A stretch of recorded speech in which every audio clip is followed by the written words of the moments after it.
Arthur Sterling stood at the edge of his penthouse apartment in downtown Manhattan, staring out at the sprawling city below.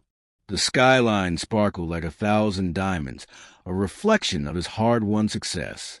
At 52, he had everything a man could want: luxury cars, private jets, sprawling properties, and the respect of business moguls around the world. Yet there was something missing. He had never quite admitted it, but the emptiness gnawed at him every day. The money, the power, the fame, they were hollow victories, won at the cost of something far more important: his family. 20 years ago, Arthur made a choice. He had been struggling in the cutthroat world of real estate, scraping by with small deals and a few investors who barely believed in him. His wife, Clara, had been his anchor. She was there when he couldn't pay the bills, when he faced countless rejections. She worked long hours as a teacher, pouring every ounce of her energy into keeping their modest Brooklyn home afloat, while he chased his dreams. But Clara had never been part of the glittering world Arthur was striving for. She was practical, grounded, and to him, a reminder of the past he was desperate to escape. At the time, Clara's simplicity had become a weight around his neck, an obstacle in his pursuit of something greater. He didn't realize it at first, but as his empire grew, so did the distance between them. She was a woman of glittering parties, high-stakes negotiations, and endless power lunches. And so, when the acquisition of a major property in Long Island City required his full attention, Arthur couldn't afford the distraction of his wife's old-fashioned values. The argument had been brief, heated, and ultimately one-sided. Clara's concerns about their future, about family, fell on deaf ears. Arthur had no time for the past. He was building an empire. "I need space," he had said flatly, the words cold as they left his lips. "This isn't working. I can't build a legacy if I'm constantly tethered to you." Clara had stood there, silent, her heart breaking. There had been no outburst, no pleading, just a quiet acceptance that Arthur wouldn't be the man she needed him to be.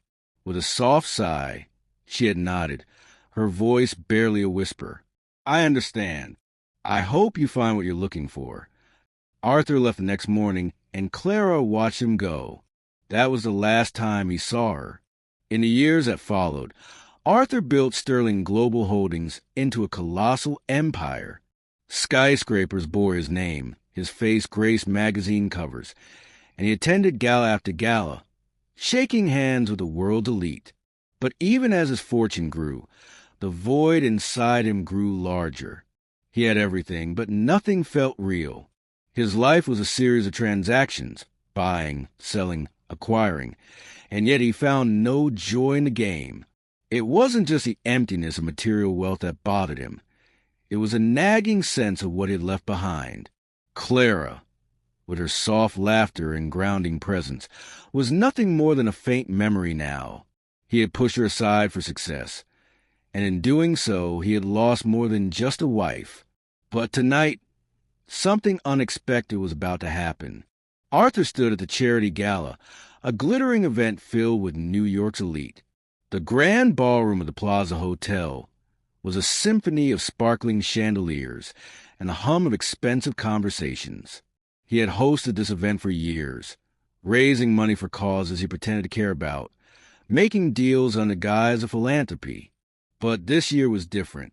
Tonight, his past was about to collide with his present. Arthur scanned the crowd, his practiced smile in place as he moved from one conversation to another. He spoke briefly to a tech mogul about an upcoming acquisition, then slid into a discussion with a former university classmate about the future of sustainable architecture. But his mind wasn't on business. There, across the room, he spotted her. Clara. She looked different, not just different in the way time had changed her, but different in the way a flower might bloom after being nurtured in the right soil. Gone were the simple dresses and practical shoes. In their place was a woman transformed. She was radiant, standing with a grace that had once been hidden under the weight of their old life.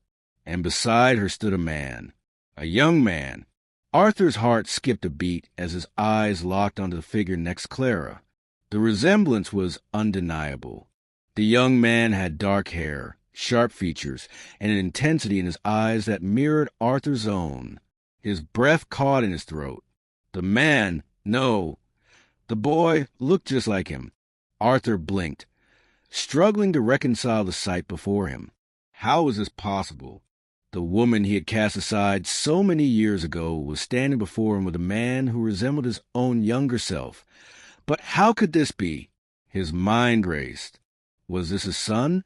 Arthur quickly dismissed the thought. It couldn't be. Clara had never mentioned a child, and he had been so consumed by his rise to power that he never once thought to ask. Yet here in front of him stood a living, breathing reminder of everything he had lost. His thoughts were interrupted as a young man placed a hand on Clara's shoulder, laughing at something she said. The affection between them was palpable, a deep connection that hit Arthur like a physical blow. Arthur's gaze was fixed on them, unable to tear himself away. The longer he stared, the more his doubts grew. Was it possible? Could the young man be his son? What had happened while he was building his empire? The gala, once a familiar and comfortable scene, felt suffocating now. The city outside, his kingdom, suddenly seemed small in comparison to the vast chasm of regret that opened up before him. Arthur tried to regain his composure, but he couldn't shake the feeling that everything he had built had come at the cost of something priceless. The life he had chosen for wealth and ambition had come at the expense of the family he had abandoned. As the night wore on, Arthur's curiosity morphed into something darker, a desperate need for answers. He needed to know who this young man was. He needed to understand the connection between Clara and the son she had kept hidden from him for 2 decades. Arthur's empire was vast, but in that moment, it felt like nothing compared to the mystery standing just across the room. Arthur had never believed in fate. To him, life was about control, about carving his own path and making things happen. But tonight, as he stood in the midst of the charity gala, something about the presence of Clara and the young man beside her felt too much like a sign, like some force beyond his comprehension pulling the strings of his life. The question swirled in his mind like a storm, relentless and unyielding. Was Ethan his son? The realization hit him hard, a wave of nausea crashing through his chest. He had abandoned Clara so ruthlessly, so completely for his career. And now, all these years later, here was this young man, standing in front of him, carrying a reflection of his own youth. Arthur forced himself to focus, pretending to care about the conversations around him. He tried to ignore the sinking feeling in his stomach, the overwhelming sense of unease creeping through his veins. His attention was fractured, his mind consumed with images of Clara, a woman he hadn't truly seen in years, and the life they could have had. What kind of man had he become? He excused himself from conversation with a business associate, his body moving automatically through the crowd. The polished marble floors, the golden chandeliers, the soft murmur of champagne-fueled laughter, they all felt like a distant hum, muffled by the pounding in his head. He had to know. He had to confront Clara, had to understand the truth. Without thinking, Arthur found himself walking toward the corner of the ballroom where Clara stood, her figure bathed in the warm glow of the chandeliers. She seemed completely at ease, completely untouched by the world that had once been their shared dream. She laughed softly at something the young man beside her said, and Arthur froze. He watched as their connection seemed so real, so effortless. For a moment, he wondered if it was too late for him to reclaim any part of that life. He stepped forward, almost against his own will. As he approached them, Clara turned, her gaze locking with his. "Arthur," she said, her voice calm but laced with something he couldn't quite place. Was it indifference? Was it the pain she had buried beneath the layers of years? The young man, Ethan, looked up at Arthur with polite curiosity. Arthur's pulse quickened, the young man's eyes staring back at him like a mirror to his past. But the familiar flash of recognition never came. Could this truly be his son?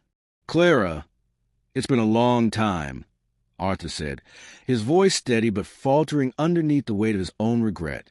Clara gave a small, courteous smile, but it didn't reach her eyes. "It has," she replied, her tone flat, almost rehearsed. "How have you been, Arthur?" Arthur swallowed hard, fighting the flow of emotions threatening to overwhelm him. "I've done well." His voice was almost robotic now, a mask of politeness he had perfected over the years. "But, I didn't expect to see you here, at a place like this." Clara's smile softened slightly, but there was a flicker of something deeper in her eyes, something he couldn't quite decipher. "Life has a way of surprising you, S," she said, her words measured and careful, like she had practiced them 1,000 times. "I have a life of my own now." Arthur felt a strange sting at her words, as though he had been denied entry into a world that once had been his. He glanced at Ethan again, taking in the young man's features. This couldn't be a coincidence. Ethan cleared his throat and stepped forward, extending his hand to Arthur. "Mr. Sterling," he said, his tone polite but confident. "It's an honor to meet you. My mom speaks highly of your foundation's work." Arthur's hand hovered for a moment, caught between politeness and disbelief, before he shook Ethan's hand. This was his son. The realization hit him again, more sharply now, and the weight of that truth bore down on him with crushing force. He tried to mask his emotions, but it was impossible. The realization was too raw, too immediate. The young man standing before him, so poised, so accomplished, was a child he had abandoned, the child he had never known. "Ethan, right?" Arthur asked, his voice thick, though he couldn't tell if it was from the shock or the sudden weight of his actions catching up to him. You're doing well, then?" Ethan smiled, but it wasn't the smile of a young man eager to impress. It was calm, measured, like he had seen this moment before. "I've been lucky," he said. "Mom and Dave and my stepfather have given me every opportunity to succeed." He paused, and Arthur could feel the weight of unspoken words in the air. "But I'm making my own way now. I've graduated from Yale, and I'm working in sustainable architecture. I think it's a way to leave a real legacy, one that means something." Arthur's chest tightened. Sustainable architecture. He had spent years building skyscrapers, focusing on the future, on wealth, but it never felt as meaningful as what this young man was talking about.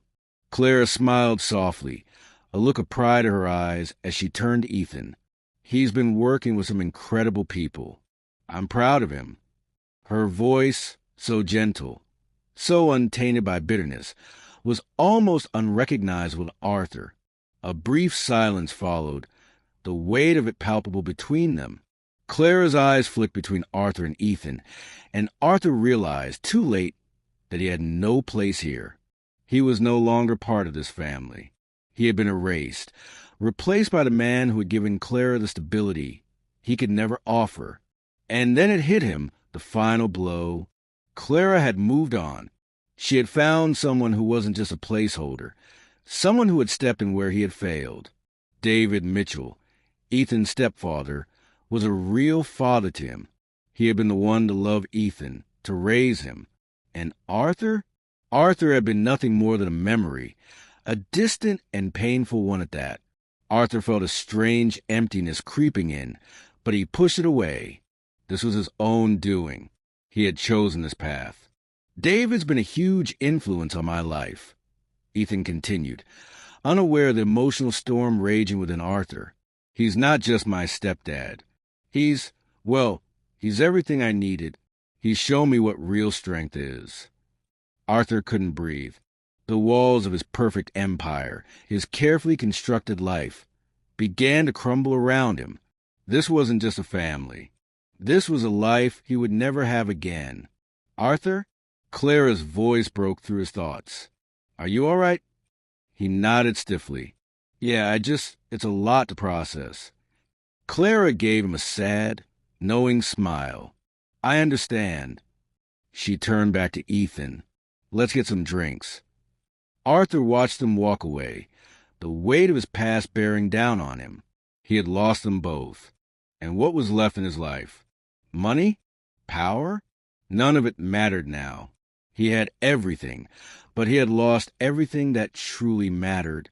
He stood there for a long moment, staring at the empty space they had left behind. And for the first time in years, he felt small, alone. The truth was undeniable. Ethan was his son, and he had missed his entire life. The next few days dragged on in a blur. Arthur found it impossible to concentrate on the deals that once consumed him. The phone calls, the meetings, the contracts, they all felt meaningless now. His empire, vast and secure, felt more like a gilded cage than a fortress of power. And yet, amid the whirl of financial transactions, one thought consumed him, Ethan. Every night, when the city's lights flickered through his penthouse windows, Arthur sat alone with his thoughts. The reflections in the glass didn't match the reality he once believed to be true. He had built an empire of wealth and status. Yes, but at what cost? What had he truly sacrificed? The thought gnawed at him, sharper with each passing hour. His regrets were so numerous they felt suffocating. He had left Clara, abandoned her without a second glance, and now he was confronted with the result of that decision. Ethan, a young man who had grown into someone Arthur could have been proud of, had he not been so focused on his own ambition. The more he thought about it, the more bitter the realization became. Ethan had grown up without him. Arthur had missed everything. The first steps, the first words, the victories in school, the emotional milestones of childhood. For what? For power? For status? For the fleeting admiration of people who barely knew his name? He wasn't sure how long he sat there, lost in the endless cycle of regret, before his phone rang. It was Harrison Davies, his PR consultant and longtime friend. Arthur, Harrison's voice boomed through the line. You still planning to go to that damn gala next week?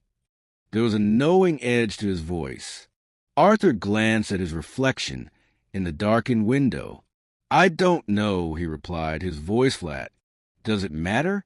Harrison paused for a moment, and Arthur could almost hear the wheels turning on the other end. Look, you know how these things go. You're going to be expected to show your face. It's not just about the foundation's work anymore. It's about you. People will wonder where you're at if you don't show. Arthur rubbed his forehead, feeling a headache forming. I'm not sure I want to go back to that world right now. What's the point? The point is, Harrison said, his voice suddenly more serious. You spent 20 years building a reputation. Don't let it all go up in smoke over some personal regrets. You've got to face the music sooner or later. Arthur exhaled sharply. He knew Harrison was right. He could hide away in his penthouse forever, but it wouldn't fix anything. The emptiness he felt inside wasn't going away just because he had ignored it for 2 decades. I'll go, Arthur said, the words feeling heavy in his mouth. But I'm not doing it for anyone else. I'm doing it for me, to make sense of all this mess. Harrison's tone softened. Good. You've got some things to sort out. I know it's been rough lately, but you're a damn strong man, Arthur. You'll figure out. Arthur didn't reply. The line went quiet for a few seconds. Then Harrison added, Oh, and Arthur, don't do anything stupid, all right? Just because you've been avoiding the past doesn't mean it's going to stay quiet forever. The following day, Arthur went to the office, but his mind wasn't on work. His thoughts were consumed by Clara and the growing desire to understand her life after he had abandoned her. He knew he had to confront her. He needed answers, or at least some form of closure.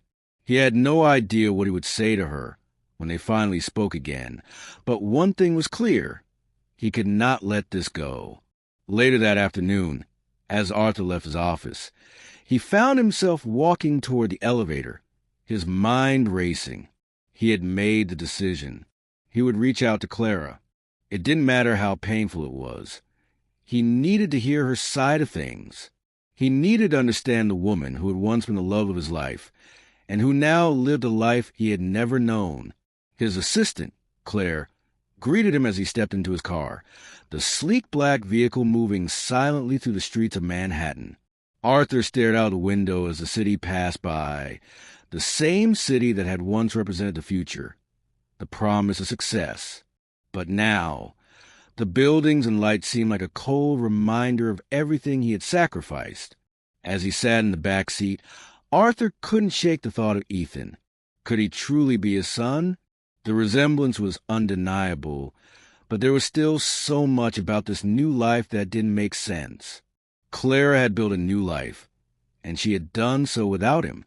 The young man who stood beside her had become everything Arthur had once hoped to be, a balanced, accomplished person who hadn't been corrupted by the pursuit of wealth.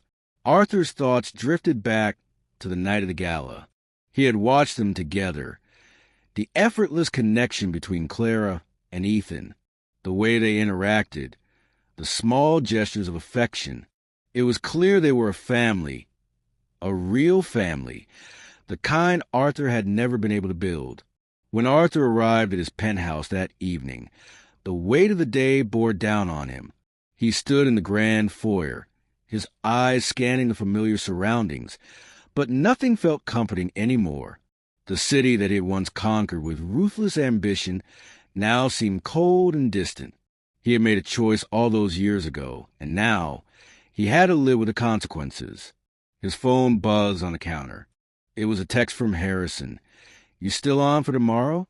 Big meeting. Remember, don't cancel." Arthur stared at the message for a moment, the relentless pursuit of success staring back at him in the form of a phone screen. Tomorrow, Arthur would go to the gala. He had to face the truth, and he had to see Clara and Ethan again. There was no escaping it, no more hiding. He had built his empire, but now he was ready to face the personal consequences of the life he had chosen. The next day, as Arthur prepared for the event, he felt a strange sense of finality.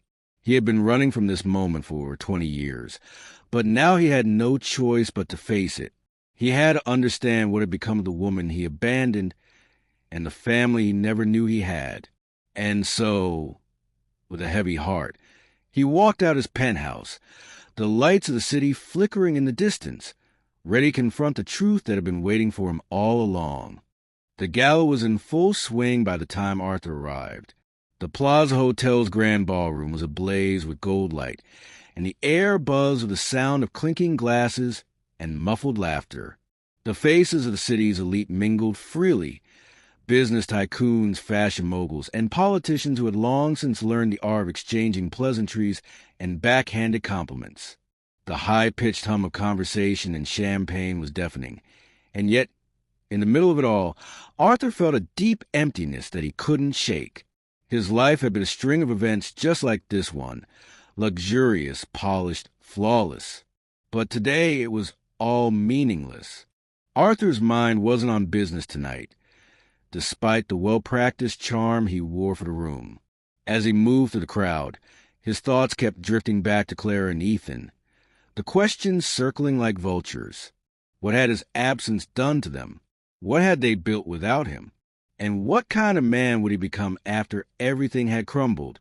For the first time in years, the weight of his actions felt unbearable. His eyes scanned the room as he moved toward the bar.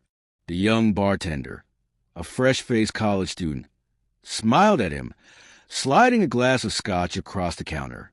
Arthur took the drink, nodding curtly in thanks. He wasn't in the mood for pleasantries tonight. His eyes quickly landed on Clara across the room, standing near the large windows that framed the city beyond. Her smile was polite, distant, as she exchanged words with several people.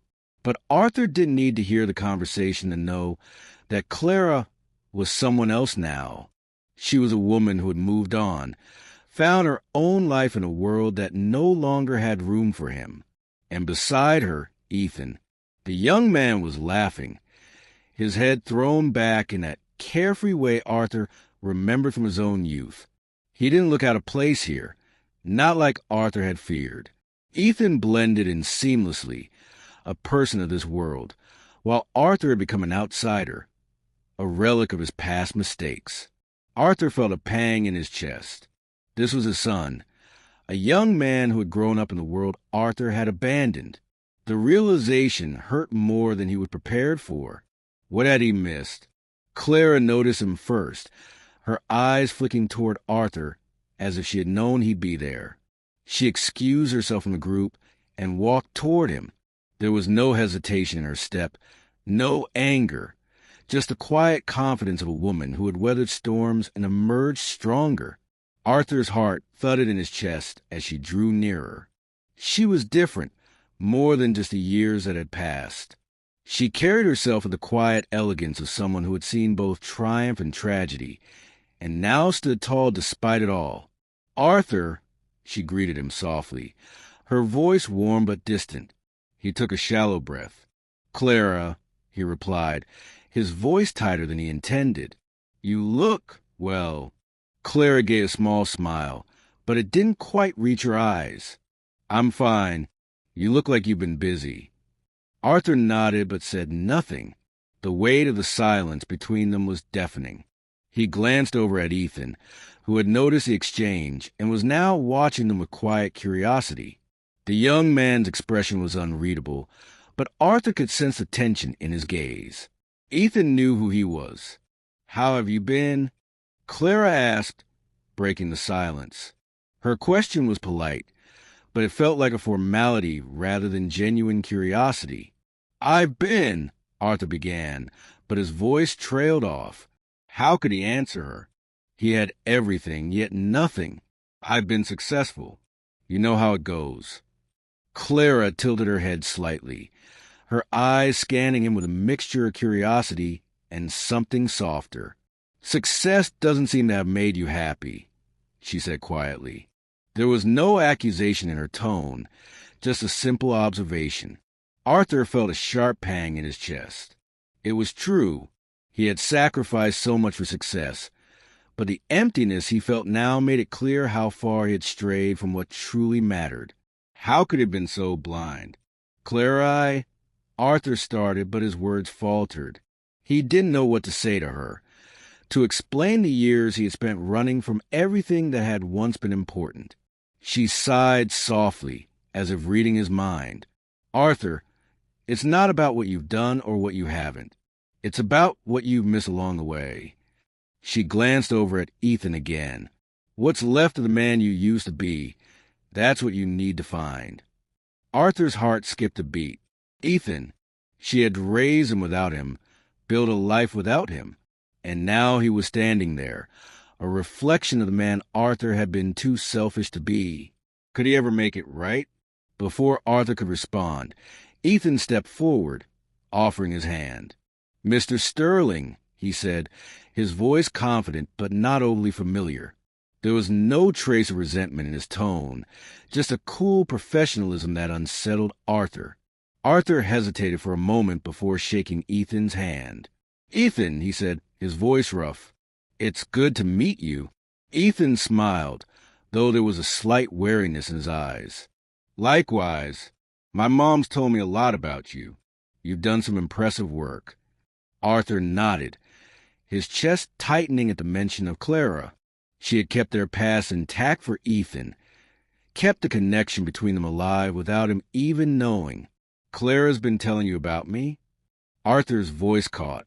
The idea of her speaking of him to Ethan, of sharing their history with a child that could have been his own, was almost too much to bear.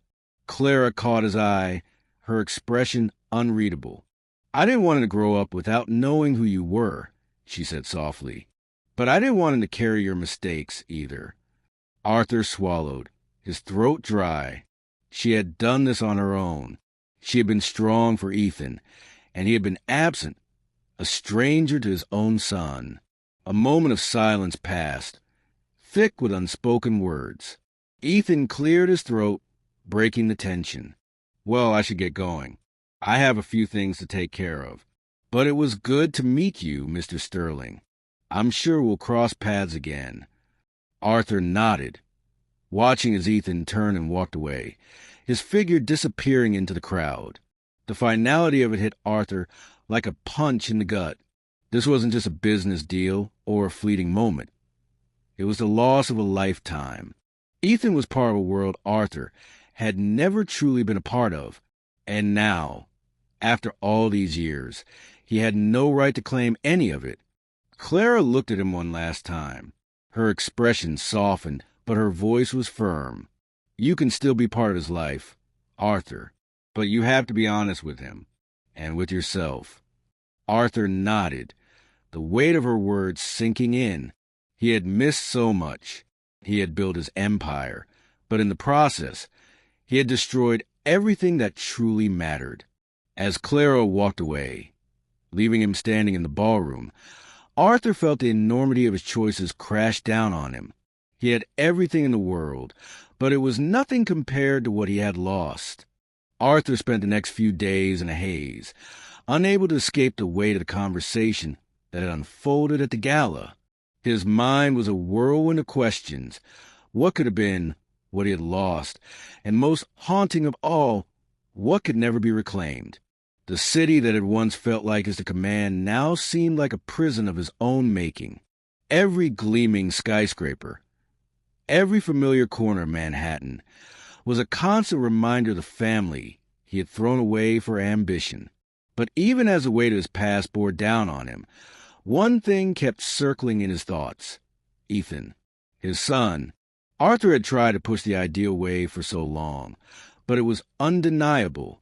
The young man who had greeted him so politely was his flesh and blood. The connection, once ignored, now seemed inescapable. His son had grown up without him, in a life that Arthur could only imagine, and now there was no turning back. But could he even make things right? Did he have the right to? It was the following Saturday when Arthur decided he could no longer hide from the truth. He had to speak to Clara. He needed answers, not just about Ethan, but about everything they had lost. He dialed her number, feeling the weight of each ring echo in his chest. Hello. Clara's voice was soft, but the edge of distance in her tone was unmistakable. It's Arthur, he said, his voice heavy with the emotions he had kept bottled up for so long. Can we talk? There was a pause, long enough for Arthur to wonder if she would hang up on him. But finally, she spoke, her voice calm but guarded. What do you want, Arthur? He exhaled, steadying himself. He had never been good at this, at vulnerability, at facing the consequences of his own actions, but it was the only way forward. I need to see you. I need to understand. I have to understand what happened to us. Clara was silent for a moment, and Arthur could almost hear the gears turning in her mind. Then she spoke, her voice no longer so distant. Where do you want to meet? An hour later, Arthur found himself at a quiet cafe in Greenwich Village, a place he and Clara had once frequented when they were younger. The small, intimate space felt strangely familiar, like a piece of the past that had somehow survived despite the years. He sat at a corner table, a cup of coffee untouched in front of him, staring at the door. He couldn't stop thinking about the young man, his son, standing so confidently beside Clara, the mirror image of his younger self. When Clara walked in, Arthur's breath caught in his throat. She was older, of course, but there was a grace to her that had only deepened over time. She was no longer the woman he had abandoned, the one whose dreams were sacrificed for his own. She had become something else, a woman who had rebuilt her life, who had grown stronger in the face of his absence. She took a seat across from him, her eyes wary but steady. Clara, Arthur began, his voice shaking slightly. He cleared his throat, forcing the words out. I'm sorry. I can't begin to explain how much I regret the way things ended between us. Clara's eyes softened for a moment, but the bitterness was still there, lingering beneath the surface. "You didn't just leave, Arthur," she said quietly. "You abandoned me. You abandoned Ethan. You made a choice, and you walked away from your family." "I know," Arthur whispered, "and I paid the price for it every day since. I built an empire, Clara, but I lost everything that really mattered." Clara looked at him for a long moment, her gaze unwavering. Then she sighed and folded her hands in front of her. "You're not the first man to make that mistake, Arthur. But you have to understand that it wasn't just you who lost. I didn't make those choices for you. I didn't stay behind because I thought I had to. I stayed because I wanted to raise Ethan, because I knew he needed stability. He needed me, not someone who was constantly chasing a dream that would never bring him happiness." Arthur swallowed hard. Stability. It was the one thing he had never given Clara, the one thing she had built for Ethan without him. "I was wrong," he admitted, his voice barely a whisper. "I thought I was doing it all for us. I thought if I had everything, money, power, success, then I could give you a better life. But I was wrong. I was selfish." Clara's eyes softened further, but there was no malice, no anger. She had moved past that a long time ago. "You can't undo the past, Arthur. And you can't change the fact that Ethan had to grow up without you. I raised him. He became the man he is because of me, not because of you." Arthur nodded, the truth cutting deeper than he could have imagined. He wasn't asking for forgiveness. Not anymore. But he had to know. Could there be a way back? Was there a chance for him to be a part of Ethan's life? Even now?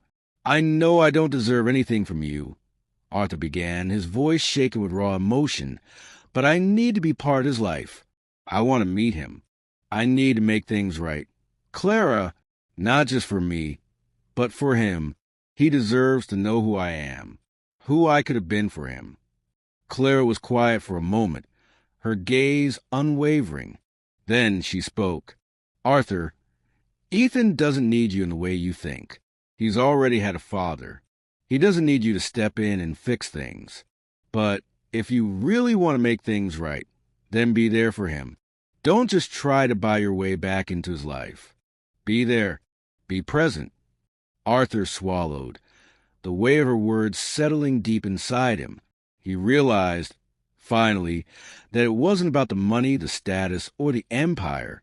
It was about being there, about showing up for Ethan and for the family he had once taken for granted. "I will," he said quietly, the words heavy with meaning. "I'll be there, whatever it takes." Clara's eyes softened. "I hope so, Arthur. I really do." As Arthur left the cafe, his mind was clear for the first time in years. The weight of the past was still heavy, but now there was a chance to be a father. It wouldn't be easy and it would take time, but for the first time in a long time, Arthur believed that maybe, just maybe, there was a way to make things right. The following days were a blur of internal reflection for Arthur. He had faced his past, acknowledged his mistakes, and, for the first time in years, felt the urge to right those wrongs. But the question now loomed. How? Arthur's life had been built on performance.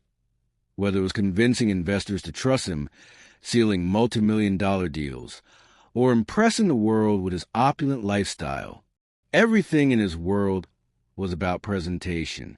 But the past few weeks had revealed something fundamental about him. The empire he had built, the power, the money, the status. None of it mattered when he was staring at the legacy he had left behind. Clara, Ethan, and the family he had walked away from. And so, despite all his wealth, despite all the success he had achieved, he felt like a beggar now, longing for a chance to make amends. That evening, as the golden hour sun dipped below the horizon, casting long shadows over the city, Arthur sat on the balcony of his penthouse, staring out at the skyline he had conquered. He had lived here for years, surrounded by his accomplishments, but tonight it felt more like a prison. The walls seemed to close in on him as the weight of his decisions settled on his chest. He reached for his phone and, for the first time in a long while, scrolled through the contacts until he found the number he had been avoiding for weeks. Ethan. He had met the young man at the gala, but that brief encounter was only the tip of the iceberg. Ethan had shown Arthur something that night, the cost of his choices. And though the young man had been polite and cordial, Arthur could feel the invisible walls that had been built between them. Ethan didn't need a father figure. He had already built his life without him, but Arthur still longed to make a connection, however small. He took a deep breath and typed out a message. Ethan, I know I don't deserve a second chance, but I'd like to meet. If you're open to it, I'd love to talk. Arthur stared at the message for a long time before hitting send. The moment the message left his phone, he felt exposed, vulnerable, in a way that he hadn't felt since his younger days, when he was trying to prove himself to everyone around him. Minutes passed like hours. Arthur's finger hovered over the phone, waiting for a response. His heart raced, each second feeling like an eternity. What if Ethan rejected him? What if the young man, after all these years, couldn't see past the years of abandonment and missed opportunities? What right did he have to ask for anything now? But then the phone buzzed. Ethan, I'll meet you tomorrow. I think we should talk, too. The relief that flooded through Arthur was almost overwhelming. For the first time, there was hope, a chance to bridge the gap, to make amends, and perhaps even begin the journey of healing. The next day, Arthur drove across Manhattan to a small park in the Lower East Side, a place where families often gathered, and where the noise of the city was drowned out by the sound of children's laughter and the rustling of leaves. It was a stark contrast to the luxury and isolation of his penthouse, and somehow it felt right. When Arthur arrived, he saw Ethan standing near a fountain, his hands in his pockets, his posture relaxed but guarded. The young man had his back to Arthur, but the resemblance was undeniable. It was as if Ethan had stepped out of memory, Arthur's own image, reflected in time. Arthur approached cautiously, trying to steady the nerves that threatened to undo him. Ethan turned at the sound of his footsteps, offering a polite nod. His expression was neutral, but there was a flicker of something deeper. Curiosity, perhaps. Mr. Sterling, Ethan said, his voice calm, but with an undertone of wariness. You wanted to talk? Arthur swallowed hard, feeling the weight of the moment. This was it. This was the moment he had been avoiding for so long. And now that it was here, he wasn't sure where to begin. I don't know where to start, Arthur admitted, his voice shaky.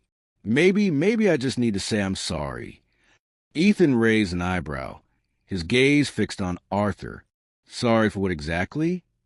There was no anger in his voice, just a quiet probing of someone trying to understand the situation, try and make sense of the pieces that didn't quite fit. Arthur paused, gathering his thoughts. Sorry for leaving, he said, the words heavy with the regret he had carried for so many years. Sorry for making you and your mother feel like you were less important than my ambition. Ethan's eyes softened for a moment, but the cool professionalism never fully left his demeanor. You made your choice, Mr. Sterling. I don't know if I can just accept an apology after everything that's happened. Arthur's chest tightened, and he took a step forward, determined to keep the conversation going. I don't expect you to forgive me right away. I know I don't deserve that, but I want to try. I want to know you. I've missed so much of your life, Ethan, and I can't just keep pretending that I don't care. Ethan looked down at the ground, his jaw clenched in thought. When he looked back up, his eyes were filled with a mix of emotions, uncertainty, caution, and perhaps a hint of doubt. I've always wondered what it would be like. Ethan began, his voice low. What it would be like to have a father? But it never seemed like you were the kind of guy who could be one. You made your choices, and Mom made sure I had what I needed. He paused, almost as if considering his words carefully. But I've done fine without you. Arthur's heart twisted. That was the truth. Ethan didn't need him. He had built his own life, his own identity. Arthur had missed it all. The only thing left was the possibility of repairing what could be fixed, if anything at all. I understand, Arthur said softly. I can't change the past. I can't give you the years I missed. But I want to make things right, Ethan. I want to be a part of your life. If you'll let me, no expectations, no trying to make up for lost time. Just being there. For a long moment, Ethan said nothing. He seemed to be weighing Arthur's words carefully, the silence between them stretching out. Finally, he nodded. We'll see, Ethan said, his tone calm but not dismissive. I'm not asking for much, but I guess maybe we can try. Arthur's chest eased slightly. It wasn't the grand reconciliation he had imagined, but it was a start. It was a beginning. Arthur left the park that afternoon with a small but significant sense of relief. There was no miracle, no instant resolution. But for the first time in years, he felt like he was on the right path, not just toward redemption, but toward something more meaningful, connection.